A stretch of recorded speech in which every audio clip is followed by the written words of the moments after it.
देख सकते हैं कि जसा परिवर्तन संस्थान एक बस को लेकर सभी लोगों को संगठित करके एक साथ जाता है और कोशिश करता है कि शायद ज़्यादा से ज़्यादा लोग समाज का जुड़ सके और समाज के प्रमुख लोग इस बस में इनके साथ अब उन अस्थियों को लेकर जाएंगे और जब ब्रजघाट जो कि गंगा ब्रजघाट बोला जाता है वहाँ पर जाकर इन अस्थियों को विसर्जित करेंगे और उसके बाद ही भूले बिसरे लोगों की जो आत्मा है उनको मुक्ति प्राप्त हो पाएगी। एक बार बात कर लेता हूँ दशा पर्यटन संस्थान के जो अध्यक्ष है विजय सक्सेना, उनसे बात करते हैं किस तरीके से देख रहे हैं, क्योंकि लगातार जो बात अभी आई वो ये निकल के आई कि ये तो कहीं ना किसी गरीब व्यक्ति के साथ होता ही होगा कि अकाल मृत्यु किसी परिवार में हुई, उस परिवार के पास अपना गुजर बसर के लिए खर्चा नहीं है और उसके अकाल मृत्यु में 5-6 हज़ार रुपये उसके लगने ही हैं। वो 5-6 हज़ार रुपये के लिए तो कर्जा करेगा या किसी के आगे हाथ मिलाएगा, लोग नहीं है कंधा देने के लिए, तो आखिर करे क्या। आप अपनी संस्था के बारे में बताने के साथ साथ ये बताइए कि सरकार को आगे नहीं आना चाहिए, क्योंकि आपका भी दायित्व एक लिमिटेड एक क्षेत्र तक है, पूरे देश में ये हालत होंगे और कहीं ना कहीं रोज लगातार होंगे, तो सरकार को किस तरह से कहना चाहिए? सरकार को ये कहना चाहता है, सरकार को इस बारे में सोचना चाहिए कि एक व्यक्ति जब कोई गुजर जाता है 10,000 रुपये खर्चा आता है उसके अंतिम संस्कार करवाने का जी, और बहुत सोचने का ये विषय है।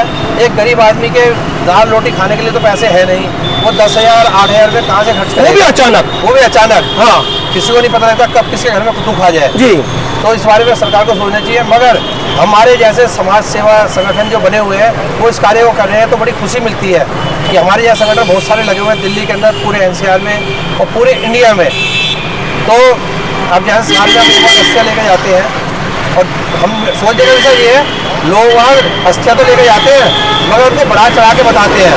आज जैसे हमारे संगठन को मिली है 14 अस्थियाँ जी, 10 मिली है बहादुर शमशान घाट से, 2 मिली है शिव बिहार से और 2 मिली है सीमापुरी शमशान घाट से।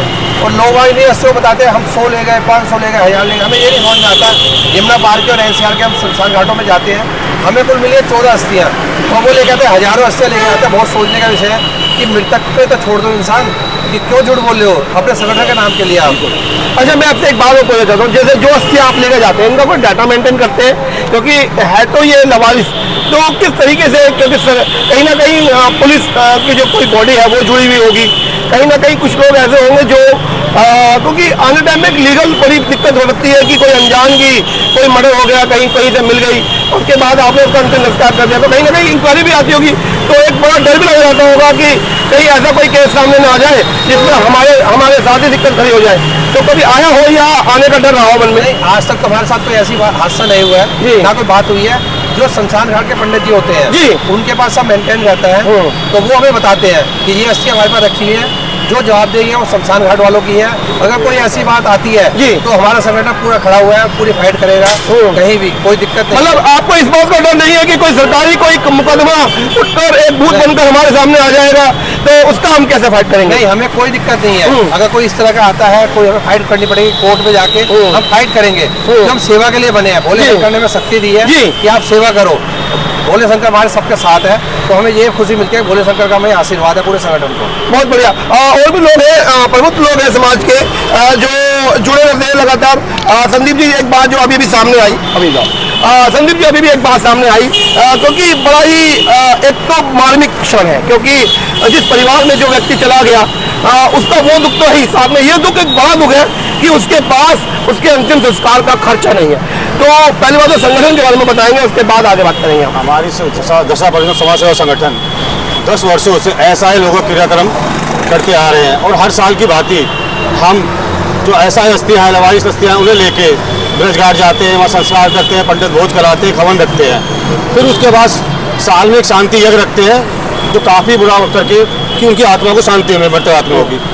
और एक पहले ये देखने को दुख होता है कि हमारे हिंदू समाज में कि शमशान घाटों में अस्थियाँ पहले 7-7 2 साल रखी रहती, 3-3 साल, जबकि संस्था ने ले जाना शुरू करा, कुछ और संस्थाएं भी आगे आई। तो हम ये चाहते कि हमें ये कार्य मिले, हम क्योंकि सरकार भी इसमें थोड़ा बढ़ चढ़ के आ गया है कि किसी पब्लिक को, अब मानो जैसे मानो आपने बात उठाई है कि एक अनजान आदमी है, डेथ हो गई, 10,000 कहाँ से लाएगा?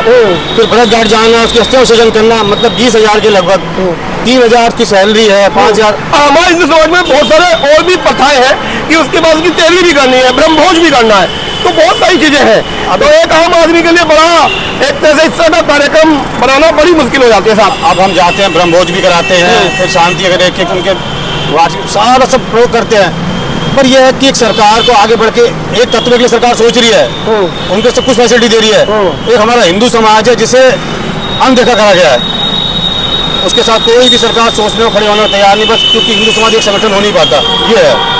नमस्कार, जय हिंद, जय भारत। आप देख रहे हैं लिटिल.com और मैं पहुंचा हूं शमशान घाट, जो कि करदमपुरी कबीर नगर में स्थित है। और यहां पर लगातार पिछले काफ़ी वर्षों से दशा परिवर्तन एक सामाजिक संगठन है, जो कि भूले बिसरे लोगों की अस्थियां लेकर जाता है। खाली अस्थियां लेकर इनको विसर्जित नहीं करता, साथ ही साथ वक्त रहते बीच में यदि कोई गरीब व्यक्ति अपने आप को असमर्थ दिखाता है किसी का अंतिम संस्कार करने के लिए, तो उसकी भी पूरी मदद करता है। मेरे साथ है उनके सदस्य प्रशांत कुमार निमर जी। बात कर लेते हैं, आप किस तरीके से देख रहे हैं समाज को, क्योंकि काफी लंबे समय से आप भी उनके साथ जुड़े हुए हैं। अजय, मैं करीब इस संस्था से 9 साल से जुड़ा हुआ हूँ और मैं ये देखता हूँ कि हमारे यहाँ अभी समाज की इतनी बुरी स्थिति नहीं आई कि सब लोग अस्थियाँ छोड़ के चले जाएं। बहुत गिनी चुनी अस्थियाँ होती हैं जो हमें मिलती हैं दिल्ली के विभिन्न शमशान घाट से।